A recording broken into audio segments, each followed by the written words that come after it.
Long ago, in the days of kings and prophets, giants walked the earth.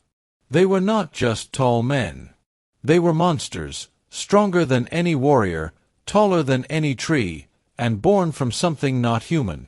These giants were called the Rephaim, and they came from a cursed bloodline, sons of fallen angels and mortal women.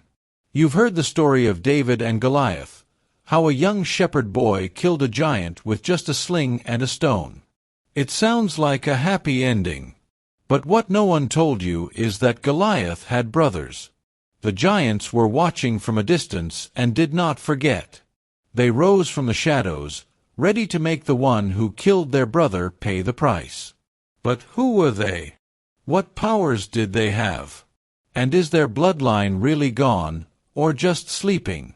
In this video, you will journey through hidden history, ancient battles, and the comeback of Goliath's brother, a war that nearly ended the life of Israel's greatest king David. The battlefield was quiet now. Dust hung in the air like a curtain hiding secrets. The giant Goliath, the Philistine terror, lay dead. A boy named David had defeated him with just a sling and 5 smooth stones. The people of Israel shouted in joy. But far from the cheers, in the dark lands of Gath, someone watched. A tall figure stood on a hill, his fists clenched and eyes burning with rage. He was Ishbi-benob, Goliath's brother. Behind him, 3 more giants waited, Saph, Lahmi, and an unnamed warrior with 6 fingers on each hand. They were not ordinary men. They were the Rephaim, the last of the ancient giants born from a cursed bloodline, children of fallen angels and mortal women. David had won, yes. But to the Rephaim, this was not the end. This was a declaration of war. Goliath's death was an insult to their kind. And Ishbi-benob vowed to make David pay. As the people celebrated, no one knew the giants were gathering. They would not strike quickly.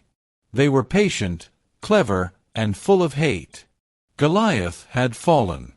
But his brothers will not let go. Years passed. David became king. His name was known in every land. He had many victories and many enemies.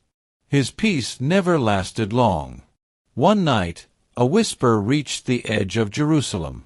A scout, trembling with fear, brought a message. "My king," he said, "there is a giant, with a spear of bronze heavier than a man. He is looking for you." David turned pale.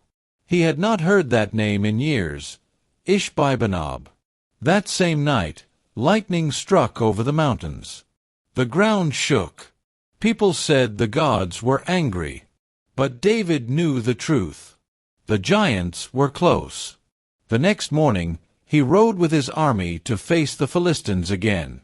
But something was different this time. A storm followed them. And in the shadows of the battlefield, something massive moved, something not seen since Goliath. David was older now. His hands trembled. His back ached. But his eyes were ready. The giants were hunting, and David was their prey. The battle began at dawn. David fought bravely, but he could not keep up. Then, through the fog, came a thunderous roar. Ishbi-benob stepped forward. He was huge, over 10 feet tall, his armor made of iron and bronze, his spear sharp as lightning. "David," he bellowed, "for my brother." He charged, swinging a sword forged for one purpose, revenge. David lifted his shield, but the blow was too strong. He staggered. Blood ran down his arm. Ishbi raised his spear again. At that moment, a warrior leapt from the side, Abishai, David's nephew. With fire in his eyes, he struck the giant from behind. The blade sank deep. Ishbi roared in pain, swung wildly, but it was too late. Abishai drove his sword deeper, and the giant fell with a crash that shook the earth. The king was safe, for now. But as David caught his breath, he knew Ishbi was only the first. More were coming. The giants did not give up. They prepared again. Saph, the Silent One, marched with the Philistine army weeks later. In a valley of fire and stone, he challenged Israel. He crushed men underfoot, tore through soldiers like paper. But then came Elhanan, a young warrior with the heart of a lion. The two clashed like gods. Sparks flew from their swords. In a moment of courage, Elhanan struck Saph down. Another giant was dead. Yet peace did not come. At Gob, another warrior appeared. Some said he was Lahmi, Goliath's true brother. He wielded a spear like a tree and wore skulls on his belt. But he too was defeated. Then, the final horror came. A man with 6 fingers on each hand and foot, a beast like no other, stood at Gath and roared, "I am the last. I will bring darkness." He challenged Israel, and it was Jonathan, David's own kin, who answered. The fight was brutal. Bones cracked. Blood flowed. But in the end, Jonathan brought the giant to his knees. The giants were gone. Or so it seemed. Israel rejoiced. But David could not rest. In his dreams, he still heard Goliath's voice. He saw Ishbi's eyes. He smelled the smoke of Gath. The giants were fallen, but what if more remained? David called his scribes. "Write these names," he said. "Let no one forget them." And so the names were carved in stone: Goliath, Ishbi-benob, Saph, Lahmi, and the 6-fingered giant. Their legacy was sealed. But rumors spread.